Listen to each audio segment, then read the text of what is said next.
Heboh dituduh terlibat pencucian uang, Raffi Ahmad bereaksi keras.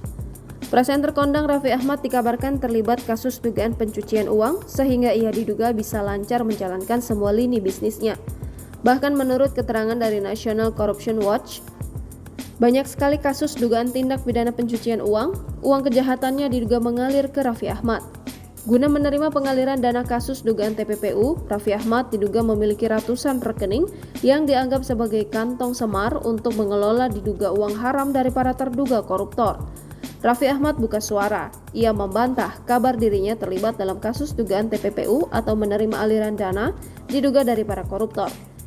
Aku kaget dibilang ada pencucian uang. Di sini saya tegaskan, sama sekali nggak ada, kata Raffi Ahmad ketika ditemui di kantor Rans di kawasan BSD Tangerang Selatan, Kamis 1 Februari 2024 malam. Raffi mengakui kantor baru miliknya itu ia bangun dari hasil kerja kerasnya sendiri, bukan uang yang ia terima dari aliran dana diduga hasil korupsi para koruptor.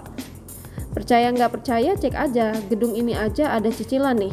Aku berkarir sejak usia 13 tahun. Aku kerja keras dari pagi, siang, sore, sampai malam.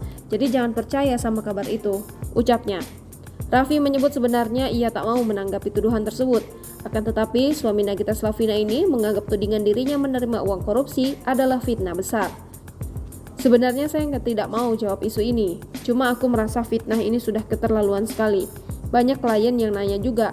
Cuma Allah tidak tidur, apapun itu yang benar akan diberikan jalan terbaik. Ya, buat yang memberikan narasi seperti ini, tolonglah jangan menyudutkan sampai merugikan. Jelasnya, Raffi Ahmad merasa tuduhan dirinya disebut terlibat dalam kasus TPPU hanyalah fitnah di tengah tahun politik dan menjelang pemilihan presiden tahun 2024. Download Tribun X sekarang, menghadirkan lokal menjadi Indonesia.